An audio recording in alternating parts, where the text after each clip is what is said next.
de passage où Jésus a dit « Mon sang purifie le monde ». Jésus ne l'a jamais dit. C'est une imagination de l'homme. Jésus ne l'a jamais dit.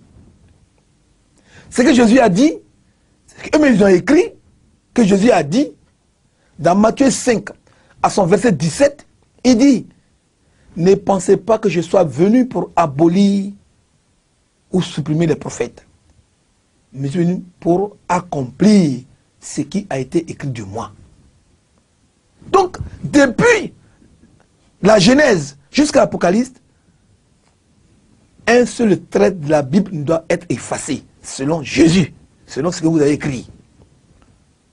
Et je me dis comme ça que cette Bible ne contient même pas la parole de Jésus. L'évangile de Jésus se trouve dans l'évangile de Barnabé. Sinon ici, après 40 années, Luc a écrit. Après 45 ans, Jean et Matthieu ont écrit. A suivi Marc. Comment est-ce qu'on peut raconter l'histoire de quelqu'un après 45 ans s'il n'y a pas de fausseté dedans? Vous prenez les 4 évangélistes, vous les lisez, vous allez voir qu'ils se contredisent. Alors quand j'ai dit tout ça, ils m'ont dit, mais est-ce que tu as connu Jésus? Il dit, oui, je l'ai connu. Et c'est Jésus même qui m'a dit de partir dans l'islam. Ah, ça les a choqués. Ils disent pourquoi? Et lui, oui. On dit que Jésus est Dieu, il est fils de Dieu. Mais dans Jean 8, verset 26, Jésus dit, si vous me connaissez, vous allez connaître celui qui m'a envoyé. Car tout ce que je fais vient de lui. Lui-même, il dit qu'il est envoyé de Dieu. Et dans Jean 17, à son verset 6, il dit, de 3 à 6, il dit, là, il a là, Issa Rasulullah, que pour la vie éternelle, qui te connaissent, toi le vrai Dieu, et moi Jésus que tu as envoyé. C'est clair. Il n'y a même pas de discussion. Jésus n'est pas fils de Dieu, Jésus n'est pas Dieu. Il est un envoyé de Dieu au même titre que le prophète Mohammed sallallahu alayhi wa sallam. Voilà pourquoi moi j'ai changé.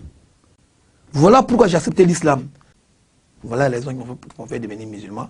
Après 27 ans que j'ai prôné Jésus, mais j'ai vu que les gens sont en train de me mettre dans l'erreur. Mais je vous dis, au même aujourd'hui où je vous parle, je défends Jésus.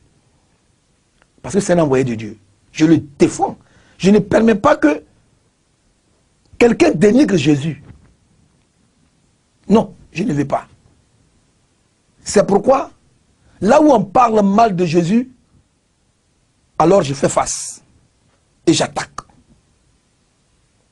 Regardez par exemple, tout près de nous ici en France, des gens ont fait un film sur Jésus, où on dit que Jésus est un pédé, où on dit que Jésus est un fornicateur.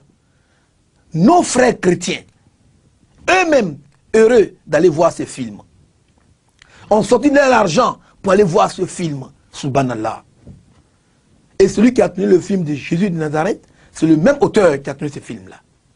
J'ai visité d'abord le Mali, parce que pendant la crise de 2010, quand je suis revenu de l'Arabie Saoudite, mes parents bêtés même, avec quelques frères ivoiriens, sont venus m'attaquer. Ils sont venus m'attaquer, ils ont brûlé mon ordinateur, ma maison, cassé tout ce qui est dans ma maison. Et comme ma maison avait 2 portes, j'ai eu le salut à la 2e porte, j'ai fui pour entrer au Mali. Et depuis le Mali, après 6 mois, je suis retourné en Côte d'Ivoire. J'ai été réinvité au Mali pour un débat à Kalamankroua avec des chrétiens où j'en ai pris 5 pasteurs et 20 fidèles pour devenir musulmans, avec mes convictions. Donc après le Mali, je suis rentré en Guinée.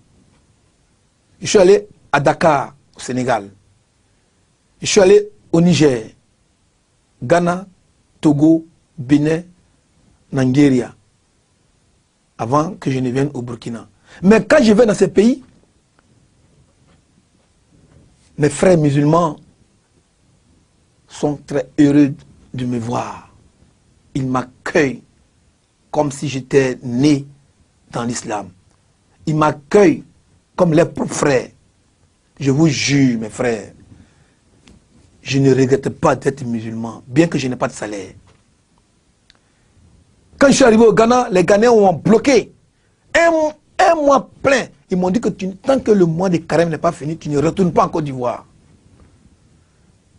Subhanallah. Mais dans ce mois-là, parce qu'au Ghana, les pasteurs prennent les mégaphones. Ils se promènent dans les marchés pour crier Jésus, pour prier, pour dire que l'islam n'est rien, que ceux qui sont musulmans de quitter les religions. Ils font une campagne de désinfectation contre l'islam. Donc, ma venue au Ghana était un salut. La Bible dit dans Amos 5, versets 21, 22, 23, Dieu dit, je hais vos guitares, je hais vos chansons, je hais vos cantiques. C'est pourquoi tous vos sacrifices sont refusés par moi, Allah. Dieu dit de ne pas danser dans sa maison. Que le nom de Allah soit glorifié.